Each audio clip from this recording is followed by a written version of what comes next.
Welcome to episode 1 of Tank Reviews. Today we'll be reviewing the T34. T34 was designed by the United States of America in 1945.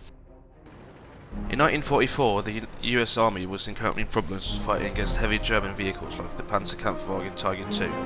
They started developing 4 heavy tank prototypes.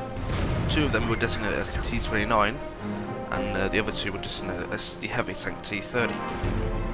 In order to further increase the firepower of the new heavy tank prototypes, the 120mm anti-aircraft gun was modified for tank use. The gun, designated as 120mm T34, was mounted on 2 of the T30 heavy tank prototypes, thus creating the T34.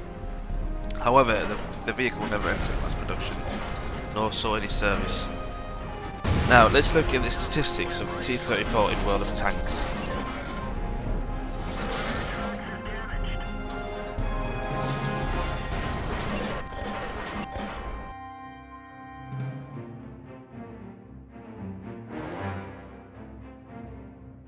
It is a Tier 8 premium heavy tank and it costs 12,000 golds to buy, making it one of the most expensive premium vehicles, only the Love costs more. Its mobility is mediocre. It can reach speeds up to 35 km per hour, which is quite a lot, but the traverse speed and horsepower per ton makes it feel a bit sluggish. It is recommended to get clutch braking as the first skill for your driver. It should help increase the traverse rate. While it doesn't shine in mobility, the tank is a good gun to make up for it. The T33 is the most powerful Tier 8 gun, averaging at 248mm of penetration and 400 damage. But because of the slow rate of fire and long aim time, you'll have to carefully pick your shots.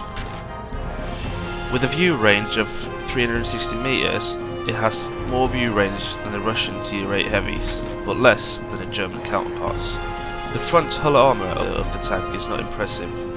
The effective protection versus armour-piercing rounds is only 147mm, but the tank's turret armour makes up for it at 279mm. Only the top guns in the game can penetrate the front of your turret. Now, let's see which modules are best to be mounted on this tank.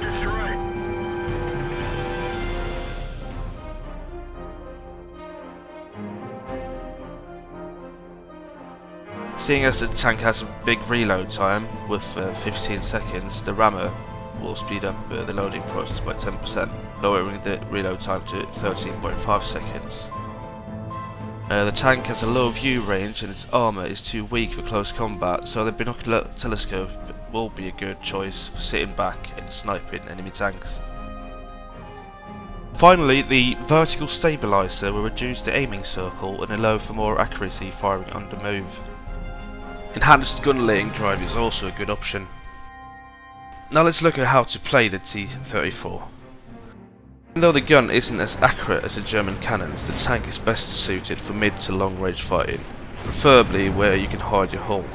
Be careful though, because even if your hull is protected, enemies can still penetrate the commander's coupler on top of the turret, so wiggle in the turret or keep moving your tank if you're going to get shot. If it happens that you find yourself in a close combat situation with no way to retreat, you can try to hug your opponent. Then they can't aim at your hull and have to aim at the commander's coupler. Keep moving your tank and wiggle your turret, then it will be harder for your opponent to hit the weak spot.